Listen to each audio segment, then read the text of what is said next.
Je suis heureux de vous retrouver pour une nouvelle vidéo. Cette vidéo s'intitule Le vrai soldat de Christ. Mes frères et mes sœurs, un soldat ne s'embarrasse pas des choses vaines. C'est important de comprendre cela. Dans 2 Timothée, chapitre 2, verset 4, il est dit ceci. Il n'est pas de soldat qui s'embarrasse des affaires de la vie s'il veut plaire à celui qui l'a enrôlé. Et qui nous a enrôlés, c'est Jésus-Christ. Amen. On ne peut pas se dire, je veux chercher les choses ici-bas et plaire à Dieu en même temps. C'est impossible. C'est impossible. Je vous le dis, soit on aime un, soit on haït l'autre. C'est la réalité. Nous sommes dans une époque où certaines assemblées pensent plus à la réussite sociale qu'à la réussite spirituelle. Je m'explique. C'est très important de rechercher premièrement la réussite spirituelle. Si vous ne recherchez pas votre réussite spirituelle, votre réussite terrestre va rester au point mort. Oui, votre vie terrestre dépend de votre vie spirituelle. Pourquoi je dis ça? Dans la parole de Dieu, il est marqué, je souhaite que tu prospères et sois en santé comme l'état de ton âme. En premier, il faut chercher sa réussite spirituelle avec Dieu. C'est très important. C'est une réalité et quelque chose qu'il faut prendre en compte pour réussir sa vie terrestre. Oui, rechercher premièrement le royaume de Dieu et sa justice. C'est une chose très importante. Amen. Certaines assemblées pensent que si vous avez de l'argent, du matériel, une femme, c'est que vous êtes dans la volonté de Dieu. Oh mon Dieu, mais ça c'est une erreur totale. Excusez-moi de vous le dire. Je ne veux offusquer aucun de mes frères pasteurs. Mais c'est une erreur totale. C'est pas ça que la parole de Dieu dit. Et d'autres disent que nous devons demander tout ce que nous voulons à notre Dieu concernant les besoins d'ici-bas. Prenons la parole de Dieu pour mieux comprendre ce qu'elle dit exactement et réellement. Je n'accuse personne. Déjà, premièrement, je n'accuse personne. Il ne faut pas m'envoyer des commentaires chauds qui, Non, non, non, non, je n'accuse personne. Prenons la parole de Dieu ensemble pour comprendre. Premier passage. Dans Jean 14, verset 10 à 15, il est dit quoi? Ne crois-tu pas que je suis dans le Père et que le Père est en moi? Est en moi, pardon, c'est plutôt une question. Je reprends. Ne crois-tu pas que je suis dans le Père et que le Père est en moi? Les paroles que je vous dis, je ne les dis pas de moi-même. Et le Père qui demeure en moi, c'est lui qui fait les œuvres. C'est le Seigneur qui disait ça. Croyez-moi, je suis dans le Père et le Père est en moi. Croyez du moins à cause des œuvres. Beaucoup ne croyaient pas en Seigneur Jésus-Christ, même malgré les œuvres surnaturelles qu'il faisait. Aujourd'hui, il peut y avoir des grands hommes de Dieu qui vont venir, même si le Seigneur, il venait là, il faisait des grands œuvres, beaucoup d'entre nous ne croient même pas en lui. Je continue. En vérité, je vous le dis, celui qui croit en moi fera aussi les œuvres que je fais, et il en fera de plus grandes, parce que je m'en vais au Père, et tout ce que vous me demanderez en mon nom, je le ferai, afin que le Père soit glorifié dans le Fils. Si vous demandez quelque chose en mon nom, je le ferai. Si vous m'aimez, gardez mes commandements. Qu'est-ce qu'il est dit? Gardez mes commandements. Eh oui. Et un de ces commandements, c'est rechercher premièrement le royaume de Dieu et sa justice. Et vous connaissez la suite. Eh oui, c'est ça. Premièrement, le spirituel. Deuxième passage, Jean 15, versets 15 à 16. Je ne vous appelle plus serviteur parce que le serviteur ne sait pas ce que fait son maître, mais je vous ai appelé ami parce que je vous ai fait connaître tout ce que j'ai appris de mon Père. Ce n'est pas vous qui m'avez choisi, mais moi. Je vous ai choisi et je vous ai établi. Amen. C'est le Seigneur qui établit, afin que vous alliez et que vous portiez du fruit. Amen. Ça aussi, c'est quelque chose qu'on doit faire, porter du fruit. On doit servir, porter du fruit. Et que votre fruit demeure. Ah voilà, ça c'est encore autre chose. Il faut que le fruit demeure. Il faut persévérer, afin que ce que vous demanderez au Père en mon nom, il vous le donne. Et qu'est-ce que c'est tout ça? Encore spirituel. Ben oui. Oui, porter du fruit. Et qui établissent le Seigneur. Oui, mais tout ça c'est spirituel. Ces 2 passages parlent de l'accomplissement de notre demande concernant la manifestation de Dieu par un miracle ou un prodige pour confirmer notre enseignement afin que le Seigneur soit glorifié par le Fils. Amen. comme le Père rendait témoignage à son Fils. Amen. Jean 10, verset 25, Jésus leur dit, je vous l'ai dit, et vous ne le croyez pas. Les œuvres que je fais au nom de mon Père rendent témoignage de moi. Tout ce que l'on fait ici-bas, qu'on soit serviteur de Dieu, qu'on soit disciple, nous sommes tous disciples de Christ. Tout ce que l'on fait doit rendre témoignage de notre Seigneur. On ne doit rien faire qui entache notre témoignage à notre Seigneur. C'est une chose à comprendre et à mettre en pratique aussi. Le but du Seigneur est de nous détacher du monde par sa parole et nous aider à comprendre que le monde ne peut cohabiter avec lui. Le monde ne cohabite pas avec le Seigneur, ni avec nous. Dans notre cœur, un enfant de Dieu ne doit pas avoir le Seigneur et le monde. Le Seigneur ne pourra jamais accepter ça, car il est très jaloux. C'est marqué dans la parole. Ci-dessous, deux passages qui nous confirment que le Seigneur ne nous parle pas de demander ce que nous voulons avoir en tant qu'homme terrestre, mais plutôt comme spirituel. Matthieu chapitre 6, verset 19 à 21. Ne vous amassez pas des trésors sur la terre, où la teigne et la rouille détruisent, et où les voleurs percent et dérobent, mais amassez-vous des trésors dans le ciel, où la teigne et la rouille ne détruisent point, et où les voleurs ne percent ni ne dérobent. Car là où est ton trésor, là aussi sera ton cœur. Si ton trésor est ta voiture, mon frère, ma soeur, c'est pas bon du tout. Le diable sait comment il peut t'attaquer. Le diable, il sait. Si ton trésor, c'est ta femme, excusez-moi si je choque certains de mes frères qui regardent la vidéo. Si votre trésor est votre femme ou vos enfants, le diable sait comment vous attaquer. C'est important à comprendre ça. Jacques chapitre 4, verset 1 à 4. D'où viennent les luttes et d'où viennent les querelles parmi vous? N'est-ce pas de vos passions qui combattent dans vos membres?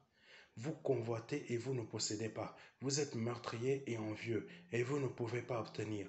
Vous avez des querelles et des luttes et vous ne possédez pas parce que vous ne demandez pas. Vous demandez et vous ne recevez pas parce que vous demandez mal dans le but de satisfaire vos passions. Adultère que vous êtes. Là, il parle de niveau spirituel, adultère que vous êtes. Ça veut dire tout simplement, on dit, Seigneur, je t'aime, mais en fait, le monde habite dans nos cœurs comme pas possible. Nous sommes envahis de la tête aux pieds et le Seigneur n'a même pas une place. C'est pour ça qu'il dit à ces personnes qu'il parle, adultère que vous êtes. Mais oui, spirituellement, on peut être adultère. C'est la réalité. Ne savez-vous pas que l'amour du monde est inimitié contre Dieu? Celui donc qui veut être ami du monde se rend ennemi de Dieu. Oui. Si un enfant de Dieu ou un chrétien est ami du monde, ça veut dire tout simplement qu'il préfère le monde à Dieu. On se rend ennemi. Même si on est enfant de Dieu, on se rend ennemi de Dieu. C'est important à comprendre ça. Il faut comprendre vraiment ce qu'est la parole de Dieu pour la mettre en pratique. Si tu vas à l'église où tu écoutes mes messages là, le ministère de la Réconciliation, c'est une église du mérite. Tu écoutes mes messages. Mais dans ton cœur, le monde a une priorité, mon Dieu. Tu deviens ennemi de Dieu. C'est la parole qui le dit. Ce n'est pas moi. Il faut le lire. Je te redonne le verset. Jacques 4, chapitre 1 à 4. C'est noté. Dans le psaume 37, verset 4, il est dit ceci. Fais de l'Éternel tes délices et il te donnera ce que ton cœur désire. Tout ça, c'est spirituel. Recherchez premièrement le spirituel. En connaissant les autres paroles du Seigneur et la vie qu'il a menée, nous devrions plutôt nous poser la question suivante. En tant qu'enfant de Dieu né de nouveau, pour la vie céleste, qu'est-ce que mon cœur désire? Qu'est-ce que mon cœur désire? Si vous vous attachez aux choses célestes, c'est-à-dire la parole de Dieu, le Père vous accordera tout ce que vous lui demanderez au nom de Jésus-Christ. C'est une certitude, afin qu'il soit glorifié. Là, je vous parle de miracles et de prodiges, de surnaturel et non de matériel. Oh mon Dieu, votre état de votre cœur là, il est à un niveau terrible, excellent. Et vous pourrez aller loin. Tout ce que vous demanderez au Père, vous l'obtiendrez à une vitesse rapide. Quand Dieu donne, il donne à une vitesse rapide quand on fait sa volonté. Ça, c'est une certitude. Nous avons tous des besoins qui nous sont utiles, comme ci-dessous. Avoir un travail, se nourrir, avoir des vêtements, avoir un toit. Oui, nous avons tous ces besoins. Oui, le Seigneur le sait déjà. C'est pourquoi il nous accorde cela sans que nous ne le lui demandions forcément. Mais parfois, il faut le lui demander afin que sa gloire se manifeste dans notre vie. Si vous recherchez premièrement son royaume et sa justice, que c'est vraiment vrai que vous le recherchez réellement, demandez, vraiment demandez ce dont vous avez réellement besoin, mais sans oublier de continuer à rechercher son royaume et sa justice. Vous verrez, le miracle ne va pas tarder. Le miracle ne va pas tarder. Le miracle ne va pas tarder. Et s'il tarde, patientez, il va arriver. Certainement, il va arriver. Quand le Seigneur nous accorde un travail, c'est pour que nous puissions pourvoir à nos besoins et nous faire plaisir par sa grâce. Mais priez pour avoir un bateau, une voiture de luxe et donner la dîme pour que le Seigneur vous donne en retour des choses ici-bas et pour satisfaire vos passions comme dans Jacques 4. Moi, personnellement, j'ai rien contre la dîme. Ce que je n'aime pas, c'est qu'on détourne la dîme. On la détourne. On la détourne.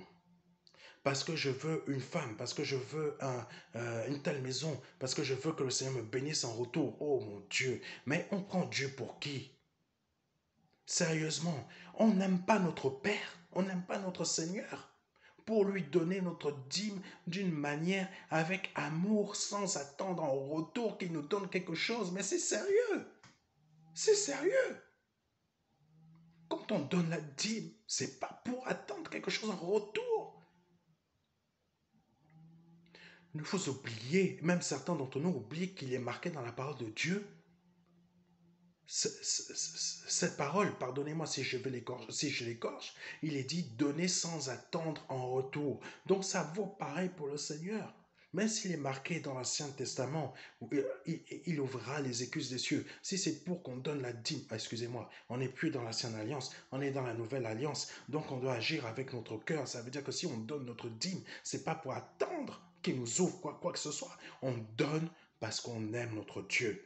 Et la dîme, elle aide les églises à fonctionner ou simplement à aider d'autres personnes qui sont nos frères et nos sœurs. Je vous fais part de ce que je pense. Lisez ce que le Seigneur dit ci-dessous. Matthieu chapitre 6, verset 30 à 34. Si Dieu revêt ainsi l'herbe des champs qui existe aujourd'hui et qui demain sera jetée au four, ne vous vêtira-t-il pas à plus forte raison, gens de peu de foi? Pourquoi s'inquiéter? Si on fait vraiment confiance au Seigneur lui-même va nous vêtir. Ne vous inquiétez donc point et ne dites pas que mangerons-nous, que boirons-nous, de quoi serons-nous vêtus? Mais oui, le Seigneur nous confirme qu'il s'occupera de nous et nous exhorte à ne pas manquer de foi. On ne doit pas manquer de foi. Ah, vous pouvez répéter après moi. Hein. Je ne veux pas manquer de foi. Je refuse de manquer de foi. Car toutes ces choses, ce sont les païens qui les recherchent. Votre Père Céleste sait que vous en avez besoin. C'est la parole de Dieu qui le dit. Le Seigneur nous exhorte à ne pas être comme des païens. Cherchez premièrement le royaume et la justice de Dieu, et toutes ces choses vous seront données par-dessus. Amen. Le Seigneur nous précise lui-même qu'il faut chercher les choses célestes et non les terrestres. Il nous accordera lui-même ce qu'il nous faut. Oui. Vous êtes en train de préparer votre mariage, je vous assure, si vous comptez sur le Seigneur, vous n'avez pas assez d'argent, le Seigneur va vous ouvrir les vannes, l'argent va arriver. Il y a des gens qui vont vous apporter de l'argent de la part du Seigneur, ça je peux vous l'assurer. Même cela vaut pour tout autre projet que vous avez. Amen. Ne vous inquiétez donc pas du lendemain, car le lendemain aura soin de lui-même. À chaque jour suffit sa peine, n'oubliez pas cette parole. C'est pourquoi l'apôtre Paul a écrit cette lettre à Timothée dans 2 Timothée 2, verset 4, cité au-dessus de cette... dont j'en ai parlé en premier dans cet enseignement. Donc, il faut vraiment agir comme tel et vous verrez réellement la manifestation de notre Dieu dans votre vie, de votre Dieu dans votre vie. Je vous remercie d'avoir suivi ce message et à bientôt pour un nouveau message.